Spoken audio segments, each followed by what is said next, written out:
വീഡിയോയിൽ നിങ്ങൾ കണ്ടുകൊണ്ടിരിക്കുന്നത് നമ്മുടെ അക്വേറിയത്തിലെ മലേഷ്യൻ ട്രംപറ്റ് സ്നെയിലാണ്. ഇത് UK-ൽ കുറച്ച് പോപ്പുലർ തന്നെയാണ്. എന്തുകൊണ്ടാണ് കാര്യം എന്ന് വെച്ച് കഴിഞ്ഞാൽ ഈ സ്നെയിൽ എപ്പോഴും മണ്ണിൻ്റെ അടിയിലാണ് കിടക്കുകയുള്ളൂ. അപ്പോൾ മണ്ണിൻ്റെ അടിയിൽ കിടക്കുന്ന കാരണം അതെപ്പോഴും മണ്ണിൻ്റെ അടിയിൽ കൂടെ എന്ന് വെച്ച് കഴിഞ്ഞാൽ അക്വേറിയം സബ്സ്ട്രേറ്റിൻ്റെ അടിയിൽ കൂടെയാണ് അത് ഫുൾ ടൈം കിടക്കുക. ഭക്ഷണം കഴിക്കാൻ നേരത്ത്, അതായത് ഒരു ഈവനിങ് ഒക്കെ ആകുമ്പോൾ മാത്രമേ അത് പുറത്തേക്ക് വരത്തുള്ളൂ. അപ്പോൾ അങ്ങനെ മൂവ് ചെയ്യുന്ന കാരണം ഈ പ്ലാന്റ്സിനും പിന്നെ ഈ സബ്സ്ട്രേറ്റിനും ഒരു എയർ സർക്കുലേഷൻ ഉണ്ടാക്കാനായിട്ട്, നാച്ചുറലായിട്ട് ഒരു എയർ സർക്കുലേഷൻ ഉണ്ടാക്കാനായിട്ട് ഈ മലേഷ്യൻ ട്രംപറ്റ് സ്നെയിൽ അക്വേറിയത്തിന് സഹായിക്കും. പിന്നെ ഇവ അധികം പ്ലാന്റുകൾ അറ്റാക്ക് ചെയ്യുന്നില്ല. ഒട്ടും പ്ലാന്റിൻ്റെ ഇല തിന്നുകയോ അങ്ങനത്തെ ഒരു പ്രശ്നങ്ങൾ ഈ സ്നെയിലിന് വരില്ല. പിന്നെ ഒരു ഡ്രോബാക്ക് എന്താണെന്ന് വെച്ച് കഴിഞ്ഞാൽ ഇവ പെട്ടെന്ന് പെറ്റുപെരുക്കും. നമുക്കതിനെ കൺട്രോൾ ചെയ്യാൻ പറ്റില്ല, കാരണം ഈ സബ്സ്ട്രേറ്റിൻ്റെ ഉള്ളിലാണ് ഇവ മുട്ടയിട്ട് വയ്ക്കുന്നത്.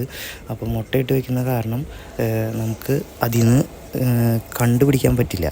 കുഞ്ഞുങ്ങൾ വിരിഞ്ഞ് വന്നുകൊണ്ടിരിക്കുന്നു. ഇപ്പോൾ നമ്മൾ ഈ മണ്ണ് തന്നെ ഉപയോഗിച്ച് അടുത്ത ടാങ്കിലേക്ക് മാറ്റിയിട്ടാലും നമുക്ക് അതിനകത്ത് മലേഷ്യൻ ട്രംപറ്റിൻ്റെ കുഞ്ഞുങ്ങളുണ്ടാവും.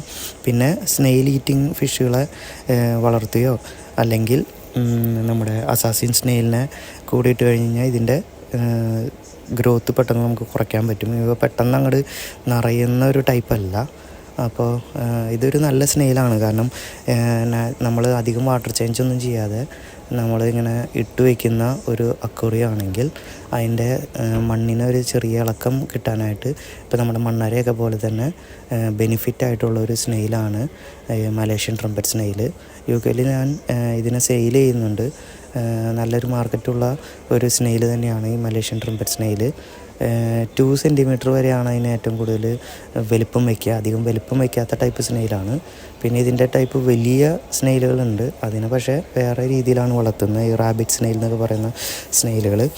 അപ്പോൾ ഈ സ്നെയിൽ കുറച്ച് പോപ്പുലറാണ്. പിന്നെ അധികം കെയറൊന്നും ആവശ്യമില്ല, സബ്സ്ട്രേറ്റ് മാത്രമേ ആവശ്യമുള്ളൂ. അവ നല്ലപോലെ പെറ്റുപെരുകുന്ന ഒരു ടൈപ്പ് സ്നെയിലാണ്. Thank you.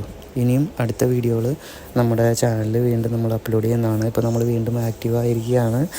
ഇഷ്ടംപോലെ വീഡിയോകൾ നമ്മൾ ചെയ്യുന്നുണ്ട്. നമുക്കിപ്പോൾ കുറേ അത്യാവശ്യം സെറ്റപ്പ് ആയിട്ടുണ്ട്.